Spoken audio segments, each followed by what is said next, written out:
Mi nombre es Angela Simmons y el 12 de diciembre de 2024 morí.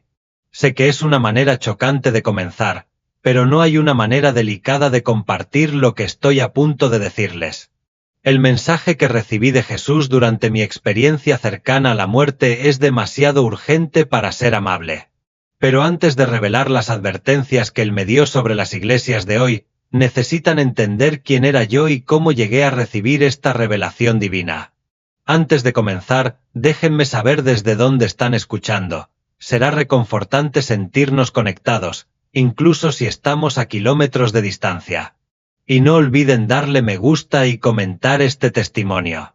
Participemos en una discusión reflexiva y abierta para que podamos aprender unos de otros. Ahora, siéntense y escuchen atentamente. Durante 2 décadas, prosperé como ejecutiva corporativa en una de las empresas de atención médica más grandes de Minneapolis. Tenía todo lo que la sociedad nos dice que es la cima del éxito. Una espaciosa oficina en el piso 47, un auto de lujo, una hermosa casa junto al lago. Por fuera, parecía tenerlo todo. Sin embargo, espiritualmente estaba dormido. Me consideraba cristiano, asistía a una iglesia grande e influyente 2 veces al mes y depositaba diligentemente mi ofrenda en el plato de la colecta. Me convencí de que eso era suficiente, de que estaba espiritualmente satisfecho. Pero, al mirar atrás, ahora me doy cuenta de lo superficial que había sido mi fe, de lo cómodo y complaciente que me había permitido llegar a ser. La mañana del 12 de diciembre comenzó como cualquier otro día de invierno en Minnesota.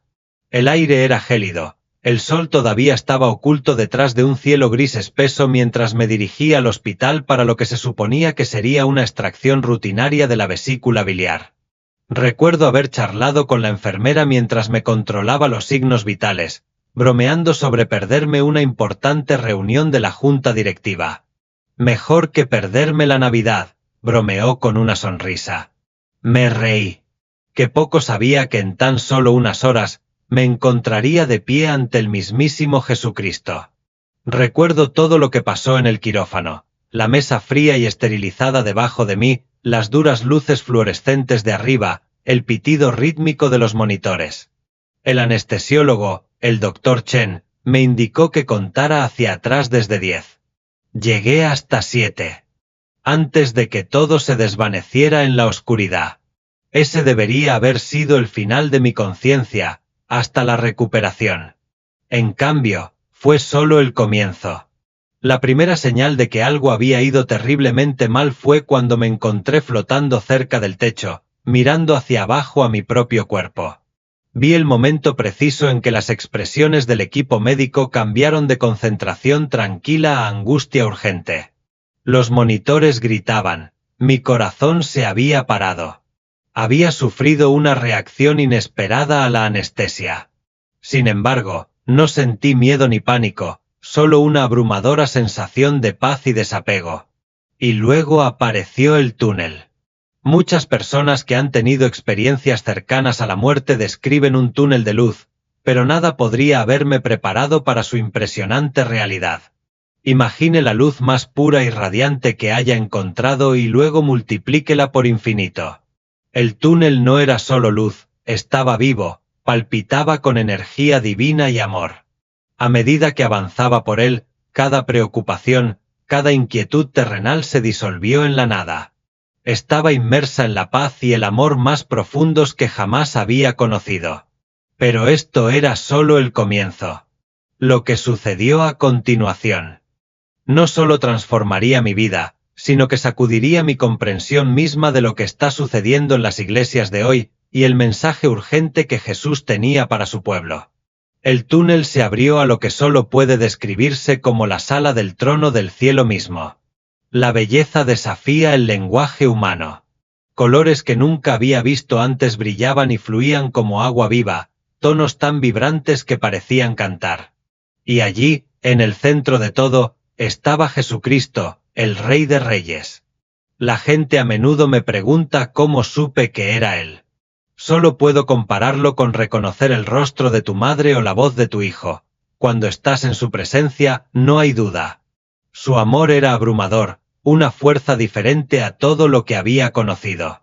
Pero lo que más me impactó fue el profundo dolor en sus ojos, un dolor mezclado con una compasión inconmensurable. Angela, dijo, su voz era a la vez gentil y resuelta. Te he traído aquí porque mi iglesia está en peligro. Lo que estoy a punto de mostrarte será difícil de soportar, pero debes recordar cada detalle. Debes decírselo. Muchos de mis hijos están siendo extraviados. Y el tiempo se acaba. Mientras hablaba, el esplendor de la sala del trono se desvaneció, reemplazado por una vista aérea del mundo. Pero este no era un mapa común, parpadeaba con luces, cada una representando una iglesia. Algunas brillaban intensamente y eran puras, mientras que otras parpadeaban débilmente o estaban envueltas en un extraño resplandor artificial. Observa con atención, dijo Jesús, porque te revelaré 4 graves peligros que amenazan a mi iglesia hoy. Lo que veas te romperá el corazón como me rompe el mío, pero mi pueblo debe ser advertido. Sentí que su mano tomaba la mía y juntos descendimos hacia la primera escena. Lo que vi a continuación me sacudió hasta lo más profundo. Entramos en una gran mega iglesia que parecía más un estadio deportivo que una casa de culto. Afuera, filas de vehículos de lujo brillaban bajo las luces brillantes, Mercedes, BMW, Tesla, como trofeos del éxito terrenal. Pero Jesús apretó mi mano con más fuerza y pude sentir su dolor. Mira más profundamente, me indicó. Y de repente, mi visión cambió. Vi lo que estaba oculto a los ojos humanos, entidades espirituales moviéndose entre la multitud, su presencia envuelta en una luz engañosa. Susuraban en los oídos de los congregantes, prometiéndoles riqueza, éxito y prosperidad a cambio de semillas de fe. Dentro del edificio, el santuario era irreconocible. Parecía más un lugar de conciertos que un lugar de culto, brillando con luces teatrales y resonando con actuaciones cuidadosamente elaboradas. En el escenario, un predicador carismático, vestido con un traje italiano de diseño, caminaba de un lado a otro frente a una pared de enormes pantallas que mostraban su imagen ampliada. «Da tu mejor semilla hoy», proclamó, con una mezcla de entusiasmo y urgencia en su voz. Sentí que se me hundía el corazón. Este no era el Evangelio de Cristo. Era algo completamente distinto. Y esta era solo la primera advertencia que Jesús tenía para mí. Lo que él reveló a continuación sacudiría los cimientos mismos de lo que muchos creen que es verdad acerca de la Iglesia moderna. Dios no puede bendecir lo que te niegas a liberar. ¿Quién de ustedes desea entrar en el círculo de socios platino? Por solo $10,000 obtendrán acceso exclusivo a nuestras conferencias sobre profecías de prosperidad. Jesús me acercó más y me abrió los ojos para ver los corazones de las personas que se encontraban entre la multitud. Vi almas cansadas, algunas ahogándose en deudas, otras al borde del desalojo, otras luchando contra gastos médicos abrumadores. Sin embargo, con manos temblorosas, buscaban tarjetas de crédito y chequeras, ofreciendo dinero que no podían permitirse perder. ¿La parte más trágica? Eran sinceros. Realmente creían que esa era la voluntad de Dios. Mi casa será llamada casa de oración, dijo Jesús con la voz cargada de dolor. Pero miren lo que han hecho de ella. Luego reveló lo que se escondía detrás de la cortina, el vasto imperio empresarial disfrazado de iglesia, la lujosa propiedad del pastor, las cuentas en el extranjero donde desaparecían las ofrendas de la congregación. Pero la revelación más devastadora no fue solo la corrupción financiera. Fue el costo espiritual. Estas personas habían sido engañadas por un evangelio falso, uno que redujo al Rey de Reyes a nada más que una máquina expendedora divina. Enseñan a mi pueblo a servir al dinero mientras dicen servirme a mí, dijo Jesús. Terminan mis palabras, toman escrituras sobre la generosidad y las convierten en armas de manipulación. Observa esto. La escena cambió. Apareció un apartamento con poca luz. Una madre soltera estaba sentada en una mesa de cocina desgastada, con facturas esparcidas frente a ella y lágrimas deslizándose por su rostro. En la pantalla de su televisor, el mismo predicador de antes habló con una confianza inquebrantable. Siembra tu semilla de $1,000 hoy y observa cómo Dios desbloquea tu avance financiero. Sus manos temblaban cuando tomó su teléfono, creyendo con todo su corazón que este sacrificio traería el milagro que tan desesperadamente necesitaba. Esto es lo que me rompe el corazón, susurró Jesús. No solo el engaño, sino cómo ciega a mis hijos de la verdadera prosperidad, las riquezas de mi gracia, la riqueza de mi presencia, la abundancia de mi amor. Ante mí se sucedían escenas tras escena, creyentes ancianos que prometían sus ahorros para la jubilación, estudiantes universitarios que vaciaban sus cuentas de préstamos para ofrendas milagrosas, familias en dificultades que se hundían en deudas cada vez más profundas, todo en nombre de probar su fe. Entonces, Jesús reveló algo aún más escalofriante. Miren lo que sucede en el reino espiritual, dijo. Observé con horror cómo cada acto de dar equivocado, impulsado por el miedo y la manipulación en lugar del amor, enviaba cadenas invisibles alrededor del dador. Una fuerza oscura se alimentaba de esta energía, haciéndose más fuerte, mientras la luz pura de la fe en sus corazones parpadeaba y se atenuaba. Pero entonces, Jesús dirigió mi mirada hacia algo diferente, lo que él llamaba verdadera riqueza. Vi pequeñas congregaciones, reuniones humildes donde su presencia era densa, tangible. No había teatralidad, ni súplicas manipuladoras de dinero, solo personas orando juntas, llevando las cargas de los demás, compartiendo lo que tenían. Y sí, estaban prosperando. Pero no se parecía en nada al evangelio de la prosperidad que acababa de presenciar. La verdadera prosperidad, explicó Jesús, fluye de la relación conmigo, no de fórmulas ni de ofrendas de semillas.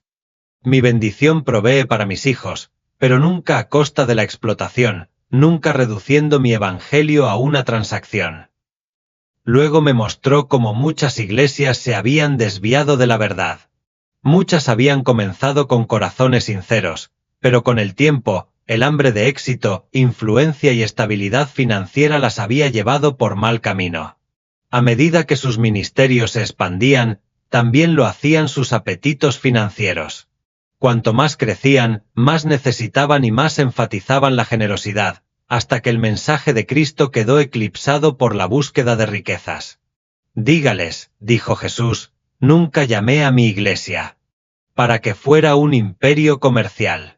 Dígales que, si bien deseo que mis hijos prosperen y gocen de salud, incluso cuando sus almas prosperan, han hecho del dinero su Dios y lo han llamado fe. La escena cambió nuevamente, y me dolió el corazón al ver lo que vi a continuación. Personas que se habían alejado de la fe por completo, heridas y desilusionadas. Algunos habían dado todo lo que tenían, confiando en una promesa que nunca se materializó. Cuando llegó su ruina financiera, su fe se desmoronó con ella. Su desilusión se convirtió en amargura. Su amargura se convirtió en incredulidad. Por eso debes advertirles, dijo Jesús. El daño no es solo financiero, es espiritual. Están siendo inoculados contra el verdadero evangelio con una versión falsificada que no puede salvar. Pero él no me dejó en la desesperación. Me mostró el camino de regreso, el camino para que su iglesia regrese a la verdad bíblica sobre la prosperidad sin caer en la trampa de la avaricia y la explotación. Vi iglesias donde dar era un acto de amor, no un medio de manipulación. Vi pastores que vivían con humildad, más preocupados por alimentar a sus rebaños que por expandir sus marcas. Y luego, Jesús me apretó la mano. Esta es solo la primera advertencia, dijo. Ahora, debo mostrarte algo igualmente preocupante, iglesias que han sacrificado la verdad por la popularidad. La visión cambió una vez más. Al principio, pensé que había entrado en una sala de conciertos. Luces brillantes y coloridas se extendían por el enorme escenario. Una espesa niebla se arremolinaba en el aire.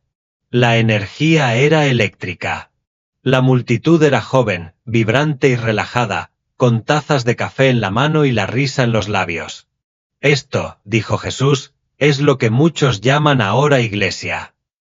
Y mientras observaba, noté algo inquietante. Las cruces que adornaban el edificio eran sutiles, decoraciones artísticas en lugar de declaraciones audaces de fe. En ningún lugar del exterior aparecía la palabra iglesia. En cambio, el cartel decía centro de vida o centro comunitario, cuidadosamente diseñado para evitar cualquier cosa que pudiera parecer demasiado religiosa. Escuchen, instruyó Jesús. Volví mi atención al escenario, donde el orador, vestido informalmente con jeans rotos y una camiseta de diseño, se movía con la confianza de un artista experimentado. Contaba chistes, compartía historias personales divertidas y mantenía a la multitud involucrada con anécdotas alegres. La gente se reía, asentía y se inclinaba hacia adelante. Pero faltaba algo. ¿Dónde está el Evangelio?, pregunté en voz alta. Exactamente, respondió Jesús. Tienen más miedo de ofender a quienes buscan a Dios que de ofenderme a mí. Luego me condujo a lo que parecía ser una reunión de planificación de principios de esa semana. Alrededor de una mesa de conferencias elegante y moderna, los líderes de la iglesia intercambiaban ideas sobre su próxima serie de sermones. Necesitamos ser relevantes, dijo un líder. Hagamos una serie sobre cómo lograr sus sueños. Nada demasiado pesado, la gente ya está lidiando con suficiente estrés en sus vidas. Otro intervino, y seamos conscientes de nuestro lenguaje. Palabras como pecado y arrepentimiento pueden hacer que los visitantes se sientan incómodos. Jesús me permitió ver dentro de sus corazones. Muchos de ellos creían genuinamente que estaban haciendo lo correcto, hacer que el Evangelio fuera más accesible, mantener las puertas de la iglesia abiertas para todos. Pero en los rincones de la sala vi figuras oscuras acechando, susurrando sugerencias, alimentando sus miedos, empujando cada compromiso. Observen lo que sucede cuando una celebridad los visita, dijo Jesús. La escena cambió a un servicio dominical. El edificio estaba lleno de emoción. Un actor famoso había venido a compartir su testimonio. La congregación se aferró a cada una de sus palabras mientras hablaba sobre su viaje espiritual, cómo la fe lo había ayudado en Hollywood, cómo creer en Dios lo había hecho más pleno. Pero nunca mencionó el arrepentimiento. Nunca habló de transformación. Su testimonio era más sobre el éxito que sobre la salvación. Ahora observen esto, dijo Jesús. La escena cambió nuevamente, llevándome de regreso 5 años antes a esta misma iglesia. Pero algo era diferente. En ese entonces, habían predicado el Evangelio completo. El pecado, la salvación, el arrepentimiento y la redención eran el núcleo de sus mensajes. Oraban por los enfermos, se enfrentaban a batallas espirituales reales, buscaban a Dios con sinceridad. ¿Qué cambió?, pregunté. El miedo, respondió Jesús. El miedo de perder miembros. El miedo de ser etiquetados como anticuados. El miedo de ofender a la cultura. El amor perfecto echa fuera el miedo, pero ellos han elegido la aprobación de los hombres por encima de la aprobación de Dios. Me mostró cómo este modelo favorable a los buscadores se había extendido por toda la nación y más allá, a medida que iglesia tras iglesia lo adoptaba, cada una diluyendo un poco más la verdad. Dicen que están alcanzando a los perdidos, continuó Jesús, pero no los están alcanzando con la verdad. Los están entreteniendo en su camino a la destrucción. Observé cómo los congregantes salían de estos servicios semana tras semana, sintiéndose elevados pero sin cambios. Nunca se les había desafiado a alejarse del pecado. Nunca se habían encontrado verdaderamente con la cruz. Entonces Jesús me mostró el impacto espiritual. Sobre estas iglesias, vi una espesa neblina, una densa niebla espiritual que oscurecía la verdadera luz del Evangelio. En el interior, las almas de la gente se morían de hambre lentamente, pero ni siquiera se daban cuenta. Han creado una forma de piedad, pero niegan su poder, dijo Jesús. Ofrecen aceptación sin transformación, inclusión sin arrepentimiento, gracia sin verdad. Me mostró grupos de jóvenes donde los líderes evitaban las conversaciones difíciles sobre la pureza sexual por miedo a perder asistencia. Vi pastores que se saltaban pasajes bíblicos incómodos, y optaban en cambio por centrarse solo en el estímulo y el empoderamiento personal. Las reuniones de oración habían sido reemplazadas por sesiones de pensamiento positivo. Pero luego, Jesús me dejó ver algo aún más devastador: el hambre oculta de la gente. A pesar de los mensajes que hacían sentir bien, a pesar del ambiente alentador, sus espíritus anhelaban algo más profundo. Mis ovejas conocen mi voz, dijo Jesús. En lo profundo, anhelan la verdad, pero se les está alimentando con comida chatarra espiritual. Me mostró a los jóvenes de estas iglesias, muchos de ellos luchando en secreto contra la depresión, la adicción, el tormento espiritual. Vinieron buscando liberación, pero en cambio, recibieron discursos motivadores. Sus almas clamaban por el pan de vida, pero lo único que recibieron fue inspiración vacía. Entonces Jesús habló de nuevo. Ahora, déjenme mostrarles algo aún más peligroso. La escena cambió abruptamente. Lo que vi a continuación hizo que mi corazón latiera con fuerza. Estábamos dentro de otra mega iglesia, pero algo en este lugar se sentía diferente. El aire era denso, cargado con una energía extraña que inquietaba mi espíritu. Observen con cuidado, dijo Jesús, porque este es quizás el engaño más sutil de todos. El pastor entró y lo que sucedió a continuación me dejó atónito. La gente comenzó a poner sus abrigos en el suelo para que él caminara sobre ellos, creando un camino hacia el púlpito. Algunos lloraron, no en presencia de Dios, sino simplemente al ver a este hombre. Otros extendieron la mano, desesperados por tocar su ropa, como si tuviera poder divino. Esto, dijo Jesús con tristeza, es lo que sucede cuando los hombres roban mi gloria. Levantó mis ojos al reino espiritual sobre esta iglesia. Lo que vi me heló la sangre. Seres demoníacos, que se aparecían como ángeles de luz, tejieron una intrincada red de engaños sobre la congregación. Susurraban mentiras: este hombre es especial. Tiene una unción única.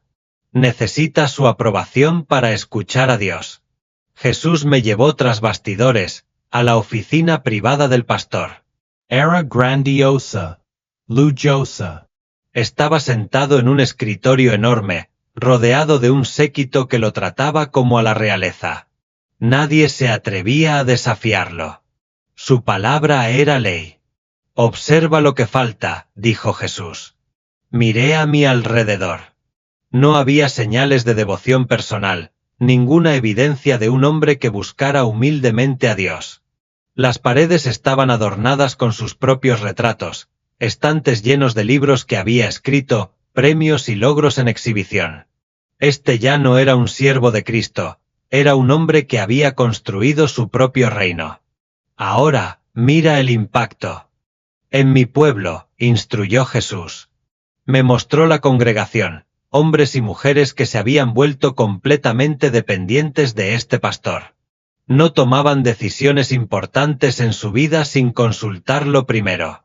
No estudiaban las escrituras por sí mismos, solo escuchaban su interpretación. El verdadero líder de esta iglesia ya no era Jesús. Era él. Y entonces, Jesús susurró algo que me sacudió hasta lo más profundo. Esto no es solo idolatría, es esclavitud espiritual. Las mujeres habían comenzado a ignorar el liderazgo espiritual de sus esposos, y en cambio se sometían a las palabras de sus pastores. Mientras tanto, los hombres estaban dando un paso atrás en su papel dado por Dios como líderes espirituales en sus hogares, entregando toda autoridad al pastor sin cuestionarlo. Esto no es liderazgo, dijo Jesús, con su voz firme pero triste. Esto es abuso espiritual. Luego reveló una realidad preocupante. cuantos pastores habían aprovechado las redes sociales y la tecnología para expandir su influencia mucho más allá del púlpito.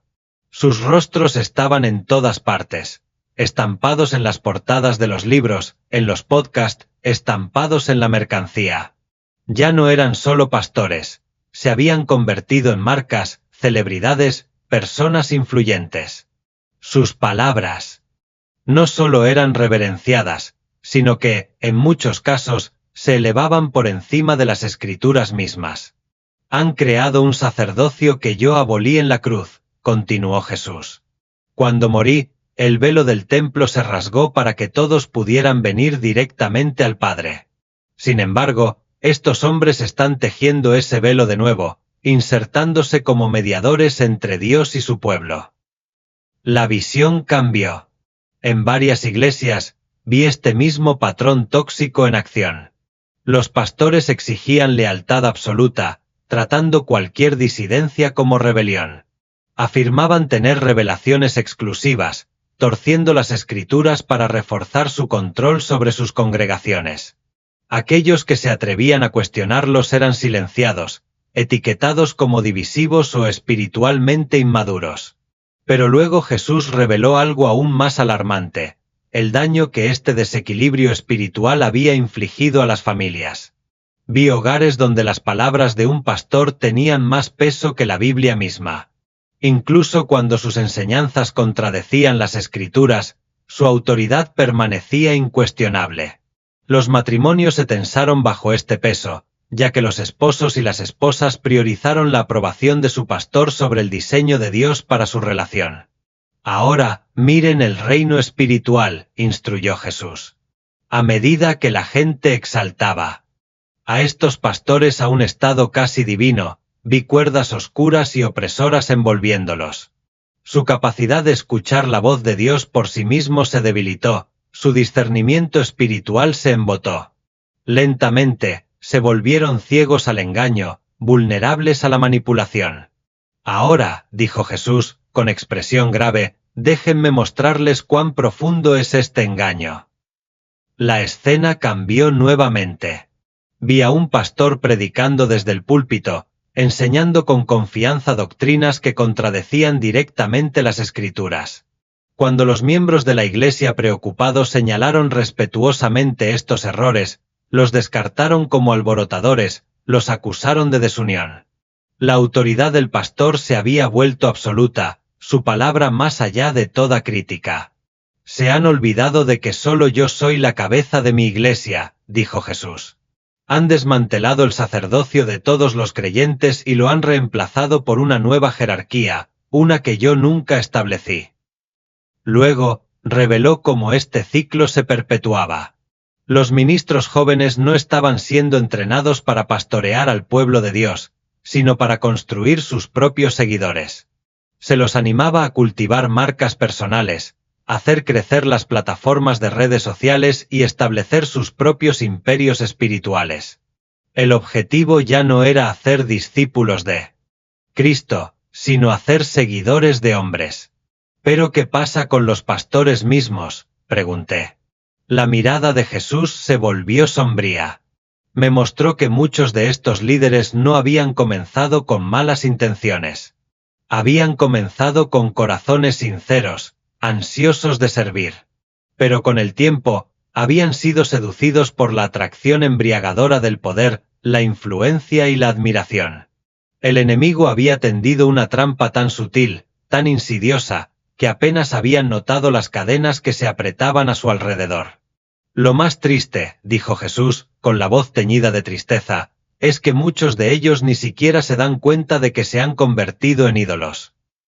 Me mostró pastores que creían genuinamente que estaban apartados, más ungidos, más cerca de Dios que la gente a la que dirigían. Habían sido engañados por su propia notoriedad, atrapados en la ilusión de la superioridad espiritual. Sin embargo, Jesús no me dejó sin esperanza. Reveló la solución, el antídoto a esta crisis de adoración al pastor. Vi iglesias donde los líderes abrazaron su verdadero llamado como siervos humildes en lugar de celebridades. Estos pastores no acumulaban influencia, constantemente dirigían a la gente de regreso a Cristo. En lugar de fomentar la dependencia, capacitaban a los creyentes para cultivar su propia relación con Dios. Estos, dijo Jesús, señalando hacia ellos, son mis verdaderos pastores. Ellos apacientan a mis ovejas y las conducen hacia mí. Apenas tuve tiempo de procesar lo que acababa de ver antes de que la expresión de Jesús se oscureciera. Un engaño más profundo y peligroso aún estaba por revelarse. Ahora, dijo, con voz cargada de urgencia, debo mostrarles el engaño más insidioso de todos, las iglesias que están redefiniendo el pecado. La visión cambió una vez más. Ahora estábamos en lo que parecía ser una reunión de líderes de la iglesia. La atmósfera estaba cargada de una tensión espiritual invisible. Observen cómo comienza el compromiso, dijo Jesús. Observé cómo los líderes de la iglesia discutían formas de actualizar su postura sobre cuestiones que las escrituras ya habían aclarado. Sus motivos parecían bien intencionados. Querían ser acogedores, inclusivos, relevantes. Pero con cada concesión, vi que las fuerzas oscuras en la sala se hacían más fuertes, alimentándose de su voluntad de diluir la verdad. Llaman al mal bien y al bien mal, dijo Jesús con voz firme. Intercambian la luz por la oscuridad y la oscuridad por la luz. Lentamente, observé cómo estas iglesias se alejaban de la verdad bíblica. Comenzó sutilmente, ajustando su lenguaje en torno al pecado, eludiendo temas difíciles, suavizando su postura para alinearse con los cambios culturales. Miren más profundamente, ordenó Jesús. Lo hice, y lo que vi me sacudió hasta lo más profundo. Una iglesia tras otra habían abandonado las normas bíblicas sobre moralidad, matrimonio y sexualidad. ¿Lo más escalofriante? No estaban rechazando las escrituras de plano. En cambio, las estaban tergiversando, reinterpretando la palabra de Dios para que se ajustara a sus propios deseos, justificando aquello a lo que él se había opuesto claramente. Ahora, observen lo que sucede en el reino espiritual cuando se compromete la verdad, ordenó Jesús, con un tono a la vez triste y decidido.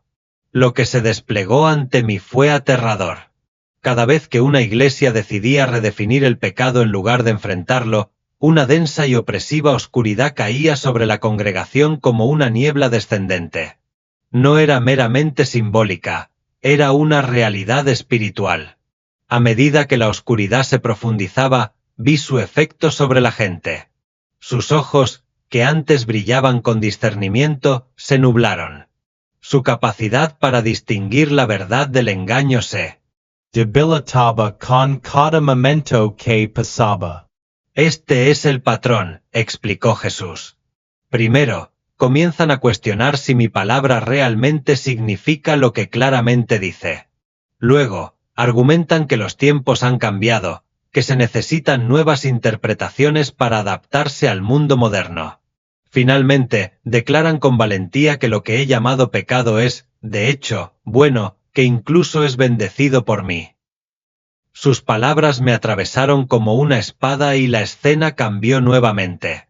Vi iglesias donde ya no se respetaba el sagrado pacto del matrimonio. La inmoralidad sexual no solo se aceptaba sino que se celebraba bajo el disfraz del amor.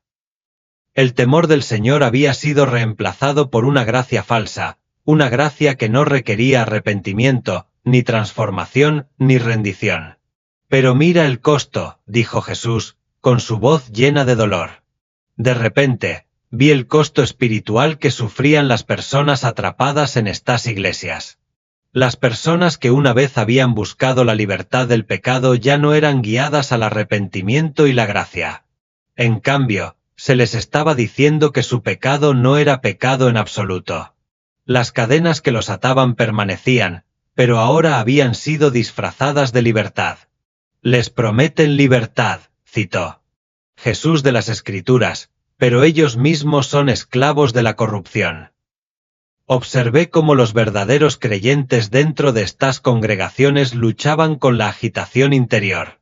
Sus espíritus daban testimonio de la verdad, pero se les estaba enseñando a silenciar esa voz, a abrazar la cultura en lugar de la convicción, la aceptación en lugar de la autenticidad.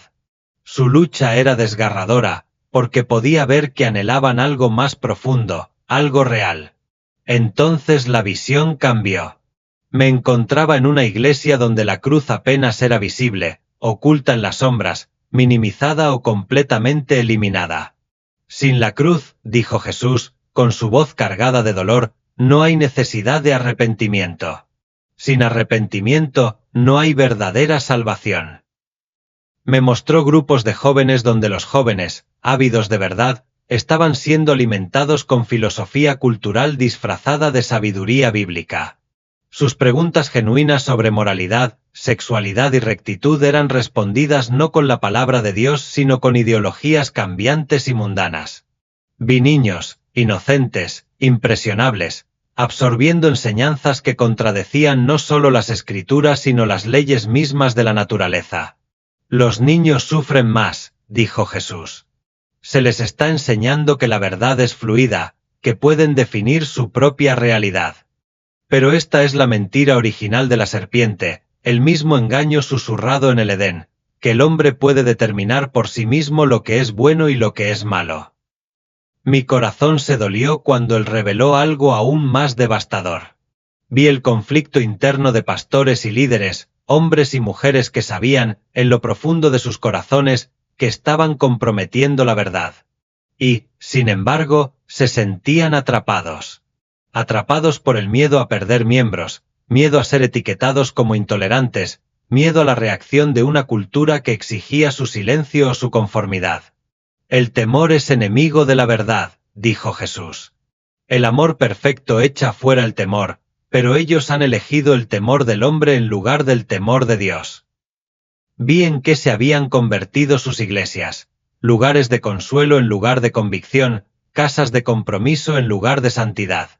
Estos líderes, al negarse a mantenerse firmes en la verdad, se habían vuelto impotentes para traer verdadera liberación.